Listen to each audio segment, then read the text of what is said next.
Story jam में आपका स्वागत है। यहाँ आप सुनेंगे कहानियाँ, कुछ नई, कुछ पुरानी, कुछ जानी, कुछ अनजानी।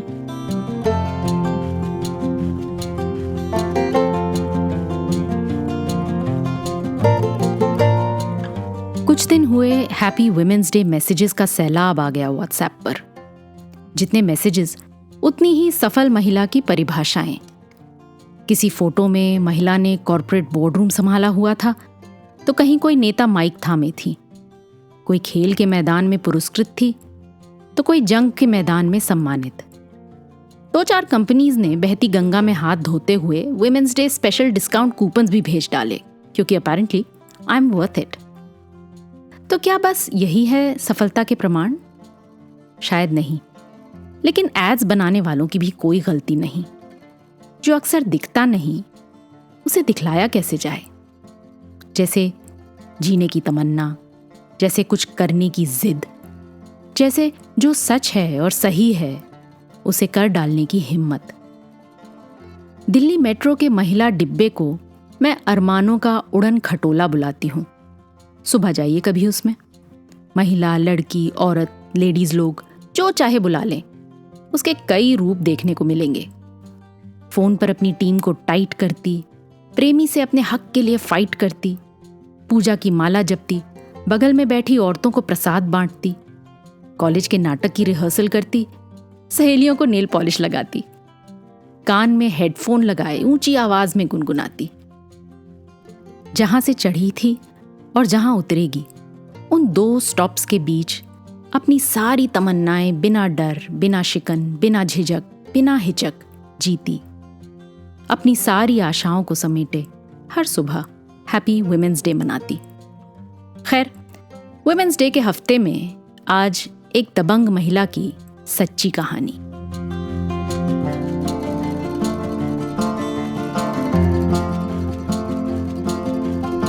आइए सुने भीष्म साहनी द्वारा लिखित सरदारनी।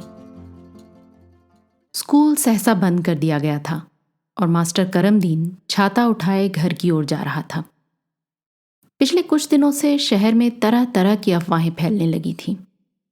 किसी ने मास्टर करमदीन से कहा था कि शहर के बाहर राजपूत रेजिमेंट की टुकड़ी पहुंच गई है, कि अब की बार रामनवमी के जुलूस में झांकी वाली गाड़ी में ही बर्छे और तलवारें भरी रहेंगी, कि कस्बे में बिना लाइसेंस की 40 पिस्तौलें पहुंच गई हैं और हिंदुओं के मोहल्ले में मोर्चेबंदियां तेजी से खड़ी की जा रही हैं, कि 5-5 घरों के पीछे एक एक बंदूक का इंतजाम किया गया है। उधर हिंदुओं के मोहल्ले में ये बात तेजी से फैल रही थी कि जामा मस्जिद में लाठियों के ढेर लग गए हैं और धड़ाधड़ असला इकट्ठा किया जा रहा है, कि 2 दिन पहले नदी पार से एक पीर आया था और रात को वकील के घर में साजिशें पकाई जा रही हैं। इन खबरों को भला कौन झुठला सकता था? देखते ही देखते शहर में तनाव बढ़ने लगा था।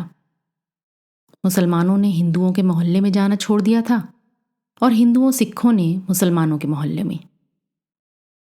कोई खोमचे वाला या छाबड़ी वाला फेरी पर निकलता तो दिन डूबने से पहले घर लौट जाता। शाम पड़ते न पड़ते ही गलियां और सड़कें सुनसान पड़ने लगीं। एक दूसरे से फुसफुसाते 2-2, 4-4 लोगों की मंडलियां किसी सड़क के किनारे या गली के मुहाने पर खड़ी नजर आने लगी थी। तनाव और दहशत यहां तक फैल गई थी कि कोई तांगा या छकड़ा भी तेजी से भागता नजर आता तो लोगों के कान खड़े हो जाते और दुकानदार अपनी दुकानों के पल्ले गिराने लगते। झरोखों के अधखुले दरवाजों के पीछे घूरती आंखें तैनात हो जाती।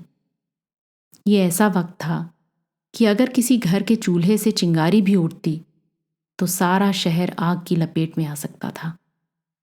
ऐसा माहौल बन गया था कि जब आदमी ना तो घर पर बैठ सकता था, ना बाहर खुले बंदों की तरह घूम सकता था। वो केवल अफवाह सुन सुनकर परेशान हो सकता था।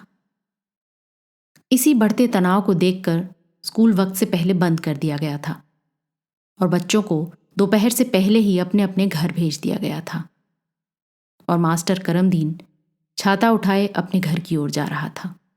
स्कूल का मास्टर तो यूं भी भीरू स्वभाव दब्बू सा प्राणी होता है, अपने काम से मतलब रखने वाला, ना कहूँ से दोस्ती ना कहूँ से बैर, बस किताबें और अखबार बाँचने और फलसफे बघारने वाला।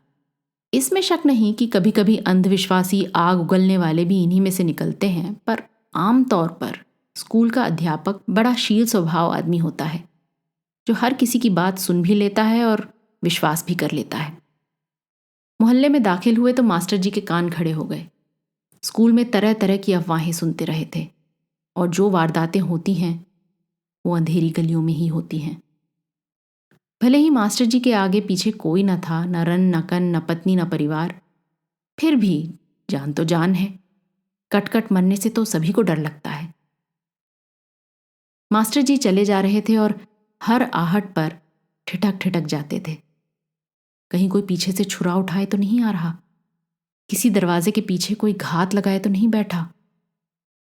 हर दरवाजे के पीछे उन्हें डोलते साए और घूरती आंखें नजर आ रही थीं। मन में खौफ तो था ही, सबसे ज्यादा खौफ इस कारण था कि हिंदुओं सिखों की गली में वो अकेले मुसलमान रहते थे। वर्षों की दुआ सलाम तो हमसायों के साथ थी, पर किसी के साथ उठना बैठना आना जाना नहीं था। अकेला आदमी किसी परिवार वाले के साथ कैसे हिल मिल सकता है। यहां किसी ने पीठ में छुरा भोंक दिया तो पता भी नहीं चलेगा कि मास्टर कभी था भी या नहीं था। वो घर के अंदर जाने लगे तो पड़ोस वाले घर के बाहर बैठी सरदारनी पर उनकी नजर पड़ी। उन्हें लगा जैसे पड़ोसन सरदारनी उनकी ओर अजीब सी नजर से देख रही है। ये मन का गुमान रहा हो या सचमुच ऐसा ही था, उनका मन हुआ कि झट से अपनी कोठरी के अंदर घुस जाए।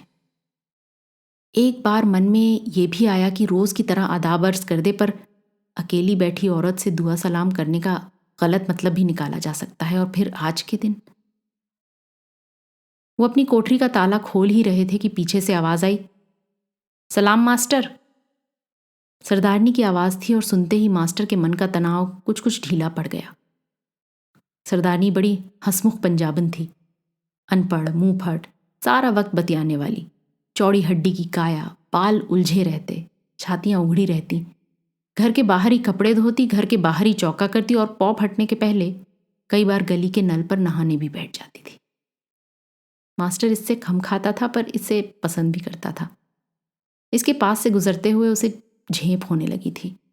ना सरदारनी को पल्ले दुपट्टे का ध्यान रहता, ना इस बात की परवाह रहती कि कौन सुन रहा है कौन देख रहा है। दिन भर बतियाती रहती। मास्टर अपने कमरे में बैठा किताब तक नहीं पढ़ सकता था। उसकी आवाज सुनकर मास्टर करमदीन के मन का तनाव कुछ ढीला पड़ा। अगर ये औरत इतनी निश्चिंत हो सकती है तो शहर में कोई तनाव नहीं होगा, सब मनगढ़ंत अफवाहें होंगी। आराम से बैठी घर में बर्तन मल रही है। पर फिर मोहल्ला भी तो हिंदुओं सिखों का है, इसे क्यों किसी बात की चिंता होने लगी। मास्टर, क्या शहर में रौला है? मास्टर करमदीन ठिठक गया। वहीं खड़े खड़े बोला, हाँ रौला है। तालाब के पास किसी की लाश मिलने की बात सुनने में आई है। शहर में तनाव पाया जाता है। इस पर सरदारनी हंस पड़ी। इसलिए दुबक्कर घर में घुस रहा है? फिक्र नहीं करो मास्टर, हमारे रहते तुम्हारा कोई भी बाल बांका नहीं करेगा। फिर हंसकर बोली, अच्छा किया जो शादी ब्याह नहीं किया। अकेली जान पर ही तेरा दम सूख रहा है, घर में बीवी बच्चे होते तो तेरा तो हार्ट फेल ही हो जाता।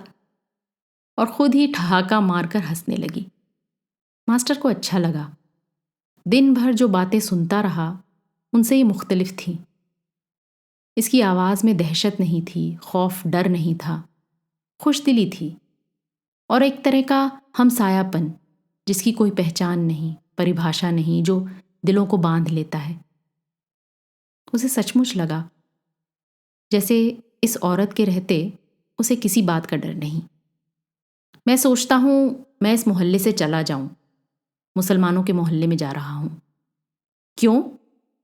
हमारे मुख पर कालक पोत कर जाएगा। अब कहा है, फिर ये बात मुंह पर नहीं लाना। मास्टर को यह भी अच्छा लगा, इसमें अपनापन था। उसकी डांट भरी तिरस्कारपूर्ण आवाज में भी आत्मीयता थी। फसाद भड़क उठा तो मैं कहीं नहीं जा पाऊंगा, अभी से निकल जाऊं। आराम से बैठा रहे, फसाद वसाद कुछ नहीं होगा। अगर हुआ तो मैं सरदार जी से कहूंगी तुम्हें मुसलमानों के मोहल्ले में छोड़ आएंगे। मास्टर के मन का डर जाता रहा, पर केवल कुछ देर के लिए ही। अपने कमरे में जाने की देर थी कि फिर पहले सी उधेड़-बुन शुरू हो गई। इसका घर वाला मुझे काट डाले तो मैं क्या कर सकता हूं? बातें बड़ी मीठी मीठी करती है हंस हंस कर, पर इन पंजाबनों का क्या एतबार। जिंदा आदमी को भी जलती आग में झोंक सकते हैं। चलो ये ना भी हमला करे, पड़ोस में कितने ही लोग भरे पड़े हैं जो इश्ताल में आकर मेरा गला काट सकते हैं। मैं तो जैसे पिंजरे में बंद हो गया हूं। अभी भी निकल जाऊं तो शायद बच जाऊं, यहीं पड़ा रहा तो मेरी लाश का भी पता नहीं चलेगा।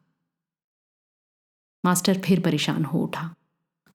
उस रात वो अभी बिस्तर पर करवटें बदल ही रहा था कि दंगे की आवाजें आने लगी। गहरे अंधेरे को चीर चीर कर आती हुई नारों की आवाजें, हर हर महादेव, और दूर, बहुत दूर शायद मस्जिद शरीफ के पास से अल्लाह अकबर की आवाजें, और भागते कदमों की और छतों पर खड़े लोगों की। मास्टर का तन बदन पसीने से तर हो गया। अब वो निकलकर कहाँ जा सकता है? केवल मौत के मुंह में ही जा सकता है। उसे लगा जैसे किसी बाजार में आग लगी है और जैसे उसके अपने कमरे की दीवार पर उस आग की अस्थिर सी लौ नाचने लगी है। हर बार कोई शोर सुनाई देता तो उसे लगता जैसे आवाज उसी के घर की ओर बढ़ती आ रही है। रात भर त्रास और घृणा में भागते कदमों और चिंघाड़ते दानवों की आवाजें उसके कानों में पड़ती रहीं। मास्टर ने रात बैठकर काटी। उसे डर था कि अभी किसी कुल्हाड़ी का वार उसके दरवाजे पर पड़ेगा और उसका काम तमाम कर दिया जाएगा। कल शाम उसकी बात में आ गया, वरना निकल जाता तो बच जाता। आखिर किसी जंतु जैसी अंधियारी रात का हाँफना बंद हुआ और प्रभात का छुटपुटा खिड़की रोशनदान में से झांकने लगा। तब कहीं मास्टर को झपकी आई और बैठे बैठे ही बिस्तर पर लुढ़क गया। पर कुछ ही देर बाद वो हड़बड़ा कर जागा। नींद की झोंक में उसे लगा जैसे मोहल्ले के कुछ लोग चलते हुए उसके घर के सामने से गुजर रहे हैं और एक ने कहा है, यहां रहता है एक मुसलमान। जवाब में किसी ने कहा, नोट कर लो, और फिर आगे बढ़कर दरवाजा तोड़ने लगा है।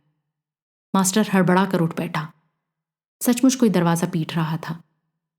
जागने पर पहले तो उसे समझ में कुछ नहीं आया। उसने सोचा ग्वाला दूध लाया होगा, पर वो तो कभी कभी सांकल खटखटाता है, इस तरह किवाड़ तो नहीं पीटता। तभी बाहर से आवाज आई, ओ मास्टर, ओ मास्टर, खोल दरवाजा। सरदारनी की आवाज थी। मास्टर इस वक्त तक इतनी यातना भोग चुका था कि उसका मस्तिष्क जड़ हो चुका था। चेतना का कहीं कोई स्फुरन शेष नहीं रह गया था। ये आवाज दोस्त की भी हो सकती थी, उनके प्यासे दुश्मन की भी। खोल दरवाजा मास्टर, निकल बाहर। मास्टर ने अल्लाह का नाम लिया और दरवाजा खोल दिया। सामने सचमुच सरदारनी पड़ोसन खड़ी थी और उसके हाथ में चमचमाती कटार थी, लंबे चमचमाते फल वाली कटार, जिस पर से अभी लाल लाल खून नहीं चू रहा था। मास्टर को काटो तो खून नहीं। उसका चेहरा पीला पड़ गया और माथे पर ठंडे पसीने की परत आ गई। क्या हुक्म है बहन? उसने धीमी सी आवाज में कहा। निकल आओ बाहर। मास्टर को यकीन नहीं हुआ कि ये वही औरत थी जो कल शाम हंस हंस कर बातें कर रही थी और अपने कमरे में आराम से पड़े रहने का आश्वासन दे रही थी। जिंदगी में वही लोग सबसे ज्यादा धोखा देते हैं जिन पर इंसान सबसे ज्यादा विश्वास करता है। मास्टर अपने दो कपड़ों में ही नंगे पांव बाहर आ गया। चल मेरे साथ। मास्टर चुप रहा। कहाँ चलूं इसके साथ? शायद किसी दीवार के पीछे, जैसे लोग दीवार की ओट में मुर्गी काटते हैं या बकरा जबा करते हैं। चलो मेरे साथ, उसने कहा और मुड़ पड़ी। मास्टर नंगे पांव उसके पीछे हो लिया। अनजाने में ही उसके हाथ पीठ पीछे बंध गए, जैसे सूली पर चढ़ाए जाने वाले लोगों के बंध जाते हैं। सरदारनी चौड़ी काठ की थी। उसकी सलवार के चौड़े चौड़े पांचे जमीन पर सदा घिसटते रहते थे और इस समय भी घिसट रहे थे। बालों की लटें कंधों पर झूल रही थीं। 30 और 40 के बीच की रही होगी सरदारनी। उसने कुछ नहीं बताया कि वो कहाँ जा रही है। मास्टर ने नहीं पूछा कि वो उसे कहाँ ले जा रही है।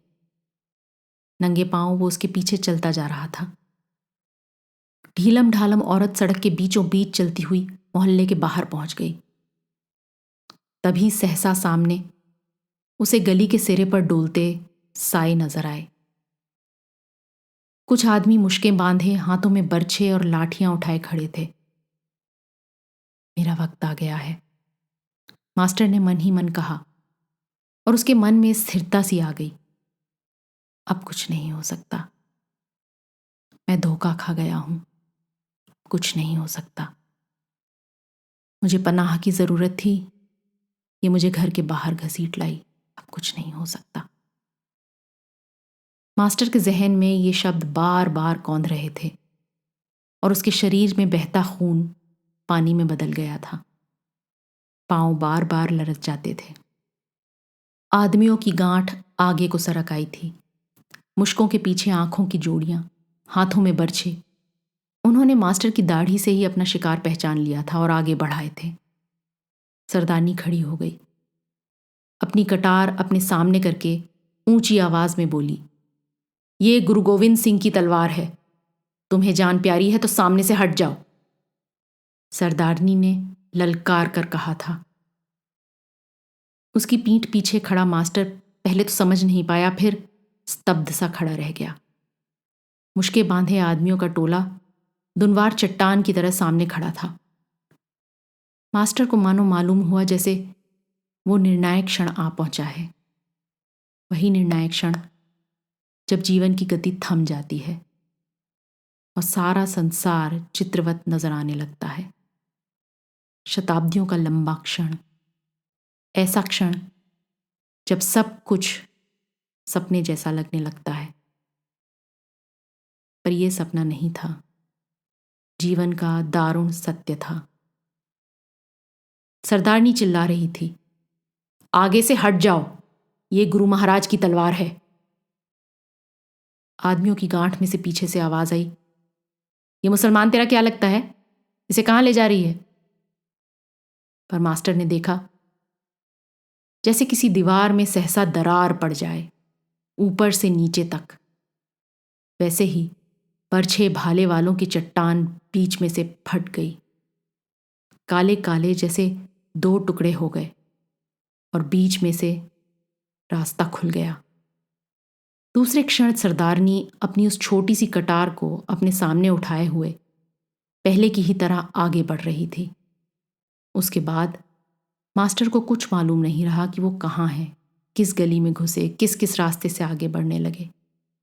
उनकी टांगों में ताकत आ गई थी और सिर अपने आप झुक गया था और सरदारनी के पीछे वो चुपचाप आगे बढ़ता जा रहा था।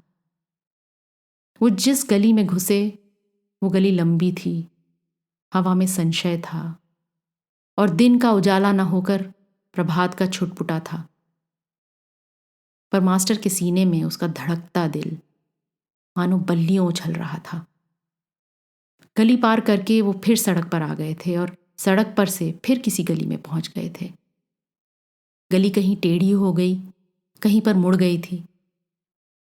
अगर ये औरत मेरे सीने में अपनी कटार घोंप दे तो मुझे मंजूर होगा, मैं इसे एहसान मानकर कबूल कर लूंगा, मास्टर मन ही मन कह रहा था। मुसलमानों के मोहल्ले तक पहुंचना आसान नहीं था। बीच में कितने ही और मोहल्ले पड़ते थे, कितनी ही गलियां, कितने ही टेढ़े मेढ़े रास्ते, और हर मुहाने पर, सड़क के हर नाके पर बरछे भाले उठाए हुए शिकारी रास्ता रोक लेते थे। और एक नहीं 3 जगह पर सरदारनी घिर गई थी। एक घर पर से तो किसी ने पत्थर भी फेंका था। कई बार माँ बहन की गालियां और भयानक धमकियां भी सुनने को मिली थी। पर गुरु महाराज की कटार, जो वास्तव में लंबे फल वाले चाकू से ज्यादा नहीं थी, वो सचमुच उस सरदारनी के हाथ में निहत्तों की रक्षा करने वाली, निसहाय लोगों का त्राण, अन्याय के विरुद्ध सहस्त्रों बरछों भालों को काट गिराने की क्षमता रखने वाली कटार जैसे वो चलेगी तो उसमें से बिजलियां फूटेंगी और आतताइयों के हाथ से उनके बरछे भाले गिर पड़ेंगे। देवियां और क्या होती होंगी, मास्टर सोच रहा था। ये गुरु महाराज की तलवार है, किसी आतताई को नहीं छोड़ेगी। हट जाओ सामने से, जिसे जान प्यारी है। मास्टर मुसलमानों के मोहल्ले में पहुंच चुका था जब सरदारनी का दमकता हुआ चेहरा मास्टर को देखने को मिला। गंभीर, कठोर, जैसे चट्टान में से तराशा गया हो। जाओ मास्टर, उसने कहा और उन्हीं कदमों से अपने मोहल्ले की ओर लौट पड़ी। फसाद की आग धूं धूं करके बहुत दिनों तक जलती रही। बसा बसाया नगर मसान जैसा बन गया। बुनकरों के करघे जल गए, मंडी जल गई, अनगिनत दुकानें लूटी गईं। आग के शोले आसमान को छूते थे। कितने ही लोग मारे गए। पर धीरे धीरे लोगों को होश आया, दुस्वप्न टूटा, कुछ जुनून उतरा। पर अब भी लोगों को मालूम नहीं हो पाया था कि ये क्यों हुआ और किसने करवाया। तभी नेता लोग भी पहुंच गए। बरसात के बाद जैसे कुकुरमुत्ते उगाते हैं, हर फसाद के बाद लीडर लोग पहुंच जाते हैं। लीडर पहुंचे, अखबार नवीस पहुंचे, फोटोग्राफर पहुंचे। तभी इंसानियत के प्रेम करने वाले कुछ लोगों को सरदारनी की भी याद आई। मास्टर करमदीन अपने कुछ साथियों को लेकर, साथियों को ही नहीं, बहुत से बुजुर्गों, अमन पसंद लोगों को लेकर अपने मोहल्ले में आया। गली का मोड़ मुड़ने पर उसने देखा कि सरदारनी अपने घर के बाहर चूल्हा जला रही थी। सरदारनी ने बहुत से लोगों को आते देखा तो उठ खड़ी हुई और दरवाजे की ओट में हो गई। उसकी समझ में नहीं आया कि कौन लोग हैं, कहाँ से आए हैं, क्यों आए हैं। मास्टर करमदीन भीड़ में पीछे कहीं खड़ा था, पर उम्रसीदा लोगों की मंडली उसके घर के सामने आकर रुक गई थी। सरदारनी के कारनामों को सुनकर उसके सामने प्रशंसा के 2 शब्द अपने हृदय के उदार व्यक्त करने चले आए थे। पर सरदारनी दरवाजे की ओट से बाहर नहीं आई। वहीं खड़े खड़े बोली, हमारे सरदार जी घर में नहीं हैं। मिलना है तो हमारे सरदार जी से मिलो, वो शाम को आएंगे, काम पर गए हैं।